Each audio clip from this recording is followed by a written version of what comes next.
हुई हूँ। आज वृक्षारोपण का कार्यक्रम भैया ने ऑर्गेनाइज किया है, सब इसमें सम्मिलित होने जा रहे हैं।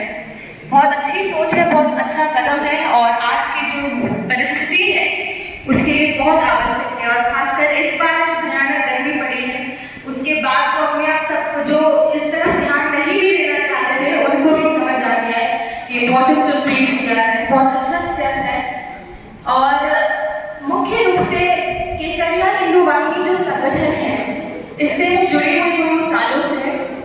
इस संगठन को लेकर मैं जरूर 5 मिनट का ही समय है तो मुख्य रूप से मैं संगठन को लेके अपने कुछ इम्पोर्टेंट विचार रखना चाहूँगी जो मुझे लगता है बहुत जरूरी है। संगठन दिन ब दिन प्रगति कर रहा है। अतुल भैया लगे हुए हैं पूरे जी जान से। उनके रिसेंट जितने भी साल बीते हैं जब से मैं उन्हें जानती हूँ उनकी लाइफ में बहुत सारे अप्स एंड डाउन आए, उतार चढ़ाव आए, और लगे हुए हैं अपने धर्म के लिए, राष्ट्र के लिए। और इस संगठन की प्रगति के लिए मैं बस एक बात आप सभी के समक्ष रखना चाहूंगी कि संगठन हम सभी को एक छत तले लेकर आ गया है, परंतु आंतरिक रूप से हम सभी को एक अभी होना है, क्योंकि मनों से एक होना जरूरी है। मात्र इस गेस्ट हाउस में एक साथ बैठना और टाइम स्पेंड करने से हम एक नहीं हो सकते हैं। जब तक हमारी मानसिकताओं में भेद है तब तक हम एक नहीं हो सकते। और उस एकत्व की स्थापना के लिए आधार क्या है? अगर आप अपने पास्ट में देखें तो बहुत बार विश्व में एकता स्थापित करने के लिए बहुत सारी चीजें हमारे रिसेंटली बहुत सारे युगों से करी गई। कभी संवैधानिक स्तर पे कोशिश करी कि विश्व को एक किया जाए, परंतु वो जो कोशिश रही वो भी मात्र सिर्फ पेपर वर्क बन के रह गया, पर मानव एक नहीं हो सका। हमारे जो प्रेसिडेंट रहे, सेकंड प्रेसिडेंट भारत के डॉक्टर एस राधाकृष्णन, उन्होंने बहुत सुंदर बात कही that we have not yet learned to behave as members of an international community even after being the membership of UN. We are suffering from a split mind. हम भले ही हमने पत्रों में तो दर्ज कर दिया कि पूरा विश्व एक ग्लोबल फैमिली है, लेकिन हमारी जो मानसिकता है वो आज तक बिखरी हुई है। तो उसका समाधान क्या है? न राजनीतिक स्तर पे, न सामाजिक स्तर पे, न संवैधानिक स्तर पे अनेकों प्रयास हमारे इतिहास में हुए पर मानवता एक नहीं हो पाई, मानसिकता एक नहीं हो पाई। क्यों? कारण क्या है? क्योंकि बहुत सुंदर एग्जाम्पल है कि अगर किसी व्यक्ति के घर में आग लगी हुई हो, उसके घर के अंदर आग लगी हो, तो क्या आप उस व्यक्ति के पास जाएंगे कि आइए भैया कुछ राजनीतिक चर्चा करें, कुछ सामाजिक चर्चा करें? बिल्कुल नहीं। स्थिति आज मानव की ये है। मानव की स्थिति यह है कि जो आग है वो उसके अंदर मन में लगी हुई है, उसके अंदर भीषण आग है, उसके दोषों के, विकारों की, वैमनस्य की, ईर्ष्या की, द्वेष की, जिसमें वो पल प्रतिपल जल रहा है। ये प्रत्येक मानव की स्थिति है। तो जब आग अंदर घर में लगी है तो अगर हम बाहर से प्रयास करें कि सब एकजुट हो जाए, क्या वो सफल हो पाएगा? नहीं हो सकता, क्योंकि आग अंदर लगी है। समस्या आंतरिक है, आंतरिक रूप से संगठित होना होगा। और इसका समाधान क्या है?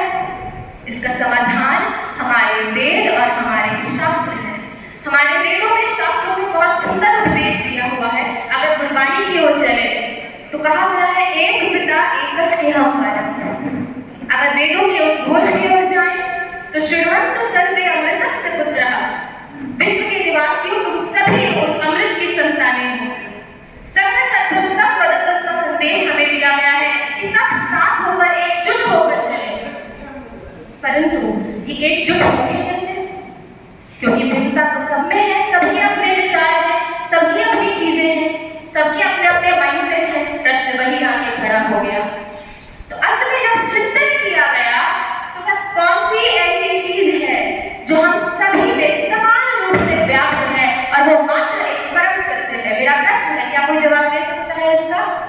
हम सभी, जितने भी मानव जाति है, हम सभी के भीतर वो कौन सा ऐसा एक सत्य है जो सभी में समान है, जिसमें कोई भेद नहीं है? कोई जवाब दे सकता है? वो है हमारी आत्मा। आत्मा में कोई भिन्नता नहीं होती। हमारे गीता में भगवान श्री कृष्ण कहते हैं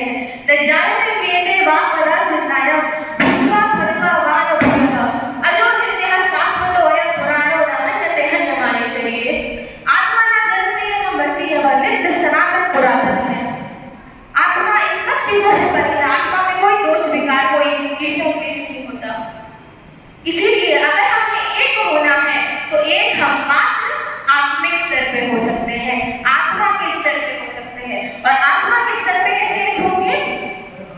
जब हम उस ईश्वर का संग करेंगे, उस एक का संग करेंगे तो आपस में संगठित हो सकेंगे, अन्यथा ये बिखराव, ये टूटन यूं ही बनी रहेगी।